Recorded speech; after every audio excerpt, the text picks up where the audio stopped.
जून 2011 जब supreme court के एक ऑर्डर पर 7 सदस्यीय टीम इस मंदिर के रहस्यमयी तहखाने को खोलने पहुंचती है। जब उन्होंने 6 में से 5 तहखाने को खोला तो इसमें इतना खजाना निकला कि इससे पूरे देश की गरीबी को मिटाया जा सकता था। आखिर $1 ट्रिलियन का यह खजाना मंदिर के अंदर कहां से आया और इतने विशाल खजाने को किसी को भी रखने का क्या मकसद था? सबसे चौंकाने वाली बात जो सामने आई है वो ये थी कि इस मंदिर का संचालन आज तक सिर्फ और सिर्फ एक ही परिवार के पास क्यों है, जबकि आखिरी तहखाने के ऊपर ना ही कोई ताला लगा है ना कोई कुंडी। फिर भी अब तक सिर्फ इसी तहखाने को क्यों नहीं खोला जा सका? इसे हम छठा दरवाजा भी कहते हैं और जिसने भी इसे खोलने की कोशिश की उसकी रहस्यमय तरीके से मौत हो जाती है या वो कहीं गुम हो जाता है। सबसे बड़ा रहस्य यह है कि इस तहखाने को खोलने का संबंध गरुड़ पुराण और अष्टनाग बंधन मंत्र से ही क्यों जुड़ा हुआ है। जब वर्ष 1908 और 1931 में इस मंदिर के खजाने को हड़पने का प्रयास किया गया था तो हजारों बड़े बड़े सांपों ने उन लोगों पर हमला किया जिन्होंने इस तहखाने यानी छठे दरवाजे को खोलने का प्रयास किया था। आखिर क्यों आज तक इतने बड़े बड़े सांप इस खजाने की रखवाली करते हैं? आज इन सभी सवालों के जवाब आपको मिलेंगे, क्योंकि आज हम बात करेंगे विश्व के सबसे अमीर और रहस्यमयी मंदिर पद्मनाभ स्वामी मंदिर के विषय में।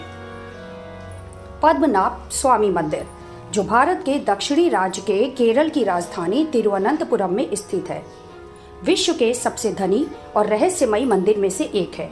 यह मंदिर अचानक तब चर्चा का विषय बन जाता है जब साल 2011 में सुप्रीम कोर्ट ने आदेश दिया कि मंदिर के नीचे मौजूद तहखाने को खोला जाए। इसके 6 दरवाजों में से जब 5 दरवाजे खोले गए तो उनमें से लगभग $1 ट्रिलियन से भी अधिक का खजाना निकल चुका है, जिससे मंदिर दुनिया भर में एक बड़ी ही चर्चा का विषय बन गया था। यह मंदिर भगवान विष्णु को समर्पित है। यहाँ पर भगवान विष्णु शेषनाग पर शयन मुद्रा में हमेशा ही विराजमान हैं। इतना ही नहीं, तिरुवनंतपुरम शहर का नाम भी इसी मंदिर के प्रभाव से पड़ा है। संस्कृत में अंत का अर्थ है शेषनाग और पुरम का अर्थ है नगर। इस तरह इसका अर्थ बनता है भगवान अनंत का स्थान, अनंत जिसका कभी कोई अंत ना हो। पद्मनाभ स्वामी मंदिर की खूबसूरती और शांति हजारों श्रद्धालुओं को आकर्षित करती है। इसकी भव्यता और धार्मिक आस्था के कारण ही इसे केरल के प्रमुख वैष्णव मंदिर में शामिल किया गया है और यह भगवान विष्णु के 108 दिव्य देशम में से एक है। त्रावणकोर के अंतिम शासक श्री बलराम वर्मा, ये एक ऐसा नाम है जिसने 1924 से 1947 तक त्रावणकोर पर शासन किया था। भारतीय स्वतंत्रता के बाद भी उन्होंने पद्मनाभ स्वामी मंदिर के ट्रस्ट का नेतृत्व करना छोड़ा नहीं बल्कि जारी रखा था। लेकिन असली कहानी तो यहाँ से शुरू होती है। श्री चित्रा थिरुनल बलराम वर्मा के निधन के बाद उनके भाई उत्तरादम थिरुनलमर्थ वर्मा, जिन्होंने धीरे धीरे मंदिर का प्रबंधन संभाल लिया, लेकिन उन पर आरोप उठने लगे कि इन्होंने मंदिर के खजाने को लूटने की यानी वहाँ की अमूल्य संपत्तियों का दुरुपयोग किया है। और तब 2008 में पद्मनाभ स्वामी मंदिर के एक कट्टर भक्त और सेवानिवृत्त IPS अधिकारी TP सुंदरराजन ने एक ऐसा कदम उठा लिया जिसने सबको चौंका के ही रख दिया। उन्होंने सबसे पहले अदालत में एक चिका दाखिल की और अपने आरोपों में दावा किया कि मंदिर के भीतर बड़े पैमाने पर चोरी हो रही है। उनका कहना था कि कई कीमती आभूषण और बेशकीमती जवाहरात जिनकी तस्करी की जा रही है और उनकी जगह नकली आभूषण रखे जा रहे हैं। बाद में यह मामला केरल उच्च न्यायालय तक पहुंचता है, जिसने मंदिर के प्रबंधन का कार्य राज्य सरकार को सौंपने का निर्णय लिया। लेकिन यह मामला यही नहीं थमा। राज परिवार ने केरल हाई कोर्ट के फैसले को देश की सुप्रीम कोर्ट यानी सबसे बड़ी अदालत में चुनौती दे डाली, जिसके परिणाम स्वरूप साल 2011 में केरल उच्च न्यायालय के आदेश पर सर्वोच्च न्यायालय ने रोक लगाई और एक ऐतिहासिक निर्णय लिया। मंदिर के भीतर मौजूद खजाने की सूची बनाने का आदेश जारी किया जाता है। इस आदेश के बाद ही शाही परिवार को मंदिर के प्रबंधन से अलग कर दिया गया और अंतिम निर्णय तक मंदिर के संचालन के लिए एक सर्वोच्च निकाय का गठन किया जाता है। इसके बाद सुप्रीम कोर्ट ने एक और समिति बनाई और उसे मंदिर के 6 तहखाने की जांच का जिम्मा सौंपा। इनमें से प्रत्येक तहखाने को ए से एफ तक नाम दिया गया। पूर्व नियंत्रक एवं महालेखक परीक्षक विनोद राय एवं वरिष्ठ अधिवक्ता गोपाल सुब्रमण्यम को अदालत ने इस मामले में न्याय मित्र के रूप में नियुक्त किया था। इनका कार्य था अदालत की मदद करना और मंदिर के भीतर मौजूद खजानों की गहराई से जांच पड़ताल करना और सुप्रीम कोर्ट को रिपोर्ट सबमिट करना। सुप्रीम कोर्ट ने आदेश दिया कि तिजोरी ए से लेकर एफ तक रखे हुए कीमती सामानों की एक विस्तृत सूची बनाई जाएगी। यह एक ऐसा ऑडिट था जो इतिहास में अनसुना और अनदेखा था, जिसने इस मंदिर के रहस्यमय खजाने की परतें खोलने की दिशा में एक अहम कदम उठाया था। इस समय मंदिर का गुप्त खजाना लोगों के सामने आना शुरू हो रहा था। समिति के सदस्य जब तहखाने ए में गए तो अंदर का दृश्य देखकर उनके होश ही उड़ गए। 4 फुट ऊंची भगवान विष्णु की शुद्ध सोने की मूर्ति, हीरे और रत्नों से सजी हुई एक ठोस स्वर्ण सिंहासन जिसमें सैकड़ों कीमती पत्थर जड़े हुए थे, 18 फुट लंबी शुद्ध सोने की चैन, 500 किलोग्राम का सोने का पत्ता और 630 किलोग्राम का सुनहरे घूंघट मिला। सिर्फ यही नहीं, वहाँ कई बोरियां सोने की कलाकृतियां, हार, मुकुट, हीरे, माणिक, नीलम, पन्ना और बेशकीमती धातुओं से भरी हुई थी। पद्मनाभ स्वामी मंदिर के तहखाने से 18वीं सदी के नेपोलियन युग के कई दुर्लभ सिक्के, रोमन साम्राज्य के लाखों के स्वर्ण सिक्के और मध्यकालीन काल के 800 किलोग्राम सोने के सिक्के भी बरामद हुए थे। एक अनुमान के मुताबिक इस खजाने का कुल मूल्य 1 लाख करोड़ रुपए से भी अधिक बताया जाता है। लेकिन कहानी यहीं खत्म नहीं होती। तहखाना बी का रहस्य आज भी अनकहा है।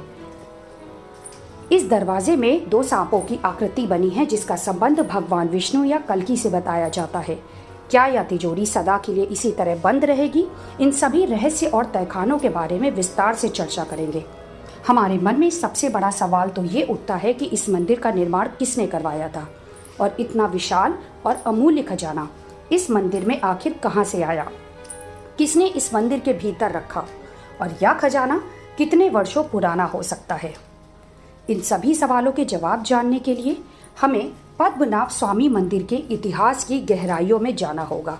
तो चलिए इस मंदिर के अनदेखे अतीत की गहराइयों में उतरते हैं और इन रहस्यों के बारे में जानने का प्रयास करते हैं। पद्मनाभ स्वामी मंदिर का उल्लेख कई प्राचीन ग्रंथों में मिला है। महाभारत, पद्म पुराण और विष्णु पुराण जैसे धर्म ग्रंथों में भी पद्मनाभ स्वामी मंदिर को एक पवित्र स्थान और भगवान विष्णु का निवास स्थान बताया गया है। यह मंदिर 108 दिव्य देशों में एक है, जो भगवान विष्णु के सबसे पवित्र तीर्थ स्थलों में गिना जाता है। महाभारत में इस स्थान को एक दिव्य स्थल के रूप में वर्णित किया गया है, जहां धर्म और कर्म के बल से मोक्ष प्राप्त किया जा सकता है। वहीं विष्णु पुराण में तो ये भी लिखा है कि जो भक्त भगवान विष्णु के शयन रूप की सच्चे मन से, सच्चे भाव से पूजा करता है, उसे जीवन में सुख, शांति और समृद्धि का ही आशीर्वाद मिलता है। पद्मनाभ स्वामी मंदिर का अद्भुत इतिहास और रहस्यमय कथा श्री दिवाकर मुनि और भगवान विष्णु से जुड़ी हुई है। यह कथा न केवल भक्ति और तपस्या की शक्ति को दर्शाती है, बल्कि इस मंदिर की पवित्रता और ऐतिहासिक महत्व को भी उजागर करती है। प्राचीन काल में तिरुवनंतपुरम जिले में उस समय अनंतन वन यानी अनंत का वन कहा जाता था। वहाँ दिवाकर ऋषि मुनि नाम के एक महान ऋषि निवास करते थे। उनकी भक्ति और तपस्या इतनी गहरी थी कि उनके जीवन का सिर्फ एकमात्र उद्देश्य ये बन गया था कि भगवान विष्णु के साक्षात दर्शन करना। एक बार दिवाकर मुनि की वर्षों की तपस्या से प्रसन्न होकर भगवान विष्णु स्वयं एक छोटे बालक का रूप धारण करके उनकी परीक्षा लेने का निश्चय करते हैं। उस बालक ने मुनि के पास आकर शरारतें शुरू कर दी और पूजा सामग्री को छेड़ना, जल फैलाना और ऋषि मुनि को परेशान करना शुरू कर दिया। ऋषि मुनि ने बालक से पूछा, तुम कौन हो बालक? बालक ने मुस्कुराते हुए कहा, अगर तुम मुझे पकड़ सकते हो तो मैं तुम्हारे साथ ही रहूंगा। लेकिन जैसे ही ऋषि मुनि ने उसे पकड़ने का प्रयास किया, बालक अदृश्य हो गया। उसी क्षण आकाशवाणी होती है, यदि तुम मुझे पाना चाहते हो तो अनंत वन में आओ, वहां तुम्हें मेरा साक्षात्कार मिलेगा। लेकिन दिवाकर मुनि ने अनंत वन का नाम पहले कभी सुना ही नहीं था। भगवान को खोजने का संकल्प लिए वे लगातार चलते गए। हर दिशा में हर संकेत को ध्यान से समझने की कोशिश करते हुए उनकी यात्रा उन्हें लक्षद्वीप के घने जंगलों में ले जाती है। वहीं एक दिन उन्होंने एक महिला को अपने बच्चे से बात करते हुए सुना। वह कह रही थी, अगर तुम मेरी बात नहीं मानोगे तो मैं तुम्हें अनंत वन में ले जाकर फेंक दूंगी। इस अनसुने नाम को सुनकर मुनि का हृदय उम्मीद से भर गया। उन्होंने महिला से अनंत वन का पता पूछा। महिला ने दिशा बताई और ऋषि मुनि भगवान विष्णु की खोज में उसी ओर बढ़ चले। ऋषि मुनि जैसे ही अनंत वन पहुंचते हैं, उन्हें वहीं चंचल बालक फिर से दिखाई देता है। उस बालक को उन्होंने छेड़ता हुआ एक महुआ के पेड़ की ओर भागता है और अचानक उस पेड़ में जाकर गायब ही हो जाता है। ऋषि दिवाकर मुनि यह देखकर हतप्रभ हो जाते हैं और तभी अभय का पेड़ गर्जना के साथ गिर जाता है। उसी क्षण भगवान विष्णु अपने विराट रूप में प्रकट होते हैं। उनके दर्शन इतने दिव्य थे कि ऋषि मुनि की आंखों में श्रद्धा के आंसू भर गए। भगवान शेषनाग के ऊपर 8 मील लंबे अपने विराट रूप में विराजमान थे। उनका यह रूप ब्रह्मांड की महिमा को प्रकट कर रहा था। लेकिन भगवान का यह विशाल रूप इतना अद्वितीय था कि ऋषि मुनि उनकी पूरी महिमा का दर्शन नहीं कर पा रहे थे। उन्होंने हाथ जोड़कर प्रार्थना की, हे भगवान, कृपा करके अपने रूप को छोटा कर दीजिए ताकि मैं आपके विराट रूप के साक्षात दर्शन कर सकूं, यानी पूर्ण दर्शन पा सकूं। भगवान ने भी ऋषि मुनि की विनती स्वीकार की और अपने विराट रूप को छोटा कर दिया। लेकिन महुआ के पेड़ों के कारण भगवान अब भी 3 भागों में दिखाई दे रहे थे, सिर, धड़ और चरण। यह वही क्षण था जब भगवान विष्णु ने ऋषि मुनि को आशीर्वाद दिया था और कहा था, यह स्थान अब से पद्मनाभ स्वामी के नाम से जाना जाएगा और मैं यहाँ अनंत काल तक निवास करूंगा। दिवाकर मुनि की इस अनुभव की खबर त्रावणकोर के राजा तक पहुंची। राजा ने इस स्थान पर एक भव्य मंदिर का निर्माण कराया। भगवान विष्णु की मूर्ति को इस प्रकार स्थापित किया गया कि इसे तीनों द्वारों से देखा जा सके। पहले द्वार से भगवान के सिर और छाती के दर्शन होते हैं, दूसरे से नाभि पर विराज ब्रह्मा के और तीसरे द्वार से उनके पवित्र चरणों की। दिवाकर मुनि ने भगवान के चरणों में ही समाधि ली थी। उनकी समाधि आज भी मंदिर के पश्चिम दिशा में स्थित है। लेकिन आगे बढ़ने से पहले वीडियो को एक लाइक और चैनल को सब्सक्राइब जरूर कीजिए, क्योंकि यह आपके लिए 1 सेकंड का काम है, लेकिन इससे हमारी काफी मोटिवेशन होती है। माना जाता है कि लगभग 5000 वर्षों से भी पुराना यह मंदिर भगवान विष्णु की महिमा को स्थापित करता है। मंदिर का निर्माण त्रावणकोर के राजाओं द्वारा किया गया था और यह उनके साम्राज्य का धार्मिक केंद्र बन गया। कई बार इस मंदिर का पुनर्निर्माण हुआ और आज जो भव्य स्वरूप हम देखते हैं वह त्रावणकोर के राजा मार्तंड वर्मा की देन है। त्रावणकोर के प्रसिद्ध इतिहासकार डॉक्टर L.A. रवि वर्मा का मानना था कि यह मंदिर कलयुग शुरू होने के पहले दिन स्थापित हुआ था। मंदिर के ताम्र पत्रों से पता चलता है कि कलयुग के 950 वर्ष में एक तुल्लु ब्राह्मण दिवाकर मुनि ने भगवान की मूर्ति की पुनर्स्थापना की। इसके बाद 960वें वर्ष में राजा को मार्तंड ने मंदिर के कुछ हिस्सों का निर्माण करवाया। 18वीं शताब्दी में त्रावणकोर के राजा मार्तंड वर्मा ने मंदिर का सबसे बड़ा पुनर्निर्माण कराया। उन्होंने द्रविडियन वास्तुकला की शैली में मंदिर का जीर्णोद्धार कराया था। मंदिर के गर्भगृह और खंभों पर की गई नक्काशी आज भी वास्तुकला की अद्भुत कृति मानी जाती है। पद्मनाभ स्वामी मंदिर केवल भक्ति और खजानों का केंद्र ही नहीं है, बल्कि वैज्ञानिक चमत्कार का एक जीता जागता प्रमाण भी है। यह मंदिर अपनी अद्भुत वास्तुकला और वैज्ञानिक दृष्टिकोण के कारण सदियों से लोगों को हैरान करता आ रहा है। यह मंदिर 7 मंजिलों का है और हर मंजिल पर बनी खिड़कियां इस तरह से बनाई गई हैं कि साल में सिर्फ 2 बार 22 मार्च और 23 सितंबर यह दिन होते हैं जब इक्विनोक्स आता है। इक्विनोक्स यानी वह समय जब दिन और रात इस खिड़की से दोनों बराबर दिखते हैं। 12 घंटे का दिन और 12 घंटे की रात। इन दिनों अगर आप दोपहर में इस मंदिर को देखेंगे तो हर 5 मिनट के अंतराल पर सूर्य की किरण इन खिड़कियों से होकर एक अद्भुत दृश्य बनाती है। श्री पद्मनाभ स्वामी मंदिर की 18 फीट लंबी प्रतिमा अद्भुत व अद्वितीय है, जिसे 12,008 शालिग्राम से बनाया गया है। यह शालिग्राम नेपाल की गंध नदी से लाए गए थे। मंदिर के गर्भगृह में स्थित यह प्रतिमा इतनी विशाल है कि इसे 3 अलग अलग द्वारों से देखा जाता है। पहले से सिर, दूसरे से नाभि, तीसरे से पैर। यह भक्ति और वास्तुकला का एक अद्भुत उदाहरण प्रस्तुत करता है। वर्ष 1750 का उनका एक ऐतिहासिक निर्णय, जिसे त्रिपाद दानम कहा जाता है, भारतीय इतिहास में अद्वितीय व अद्भुत है। इन्होंने अपने पूरे राज्य को भगवान पद्मनाभ स्वामी के चरणों में समर्पित कर दिया। त्रावणकोर अब भगवान के नाम से चलने वाला पहला राज्य बन चुका था। राजा ने स्वयं को भगवान का दास घोषित किया और यह प्रण लिया कि उनके वंशज भी इसी आस्था और समर्पण के साथ भगवान पद्मनाभ की सेवा करते रहेंगे। इतना ही नहीं, राजा ने अपनी राजधानी को पद्मनाभपुरम से तिरुवनंतपुरम स्थानांतरित कर दिया ताकि मंदिर का महत्व और वह भी बढ़ सके। लेकिन यह केवल भक्ति और पूजा का स्थल नहीं था। यह मंदिर अपने गुप्त खजाने और तहखाने के लिए भी प्रसिद्ध है। मुगल काल के दौरान 1680 में मुस्लिम शासक मुकलम ने इस मंदिर को लूटने की काफ़ी कोशिश की थी, लेकिन त्रावणकोर की सेना और स्थानीय लोगों ने उसे नाकाम कर दिया था। इसी तरह 1741 जब डच ईस्ट इंडिया कंपनी ने त्रावणकोर पर हमला कर दिया था, जिसे इतिहास में कोलाचेल की लड़ाई के नाम से भी जाना जाता था।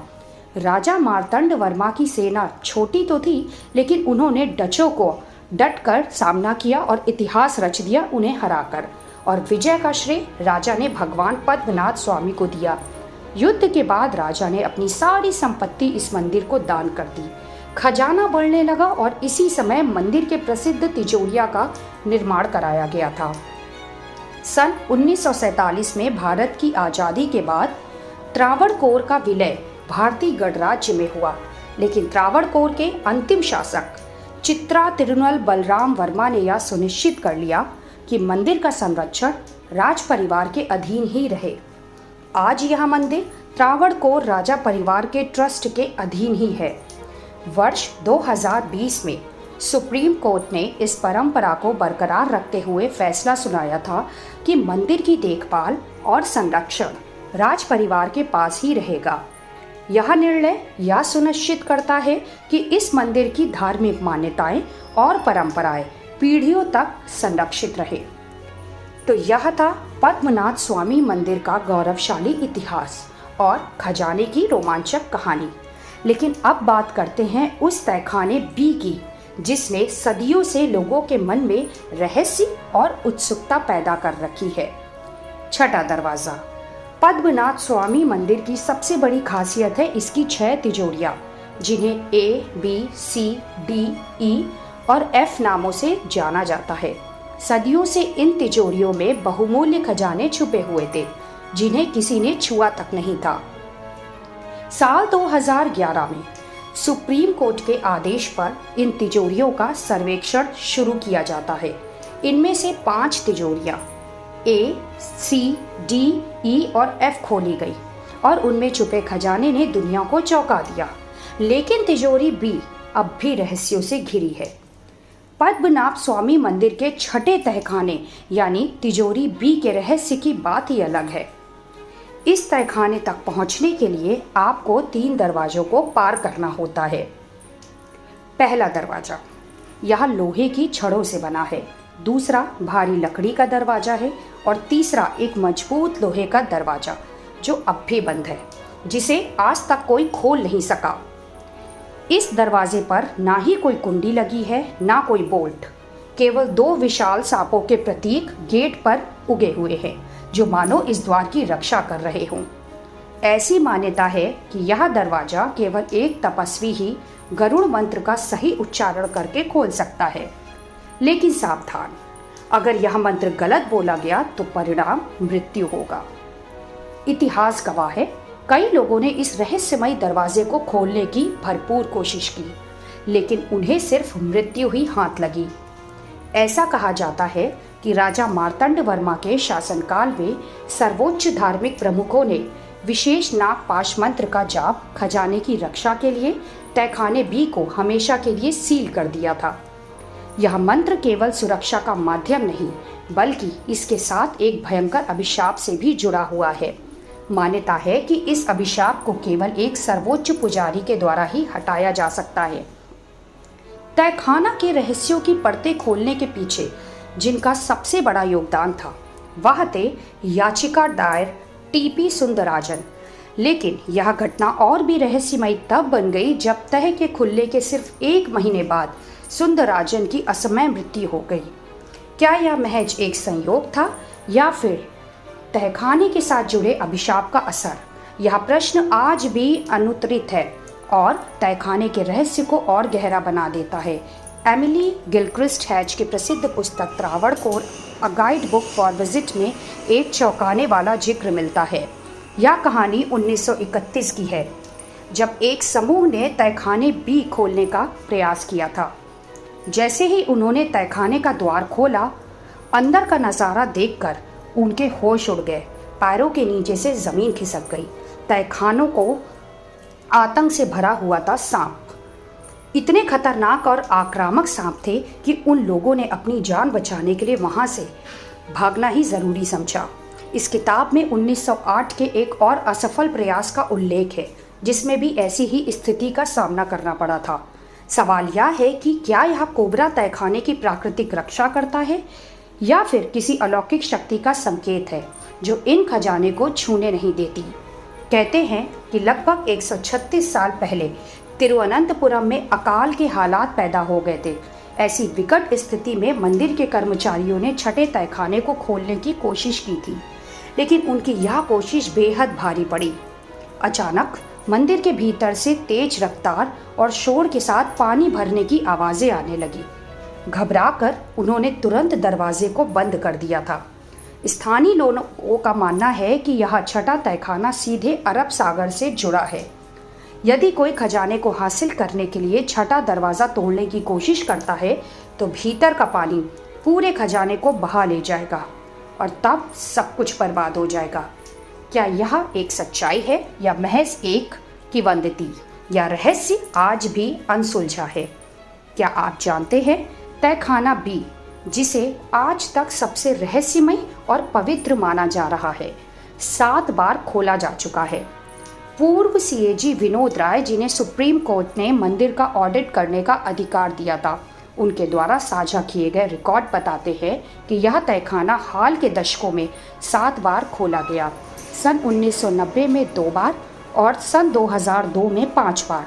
हाँ, यह वही तहखाना भी है जिसे शाही परिवार मंदिर की पवित्रता बनाए रखने के लिए बंद रखना चाहता था, और अब यह भी साफ हुआ है कि इसकी निगरानी कोबरा नहीं करते और ना ही इसे खोलने से कोई प्रलय आएगा। ऐसा प्रतीत होता है कि इस तहखाने के आसपास फैली कई कहानियां सिर्फ एक मिथ्या है। अभी ऐसी चर्चाएं हो रही हैं कि तहखाना बी को भगवान विष्णु के 10वें अवतार कल्कि के लिए बंद रखा गया है। कहा जाता है कि जब समय आएगा तो भगवान कल्कि स्वयं इस दरवाजे को खोलेंगे। इसमें प्राचीन काल के अत्याधुनिक हथियार और यंत्र होने की संभावना बताई जा रही है। यह रहस्य और भी गहरा हो जाता है जब लोग कहते हैं कि इस तहखाने का संबंध भविष्य की किसी दिव्य घटना से हो सकता है। तो दोस्तों, आपको क्या लगता है? क्या तहखाना बी भगवान कल्कि के साथ कोई संबंध रखता है? या अपनी राय तर्क के साथ हमें कमेंट में ज़रूर बताएं।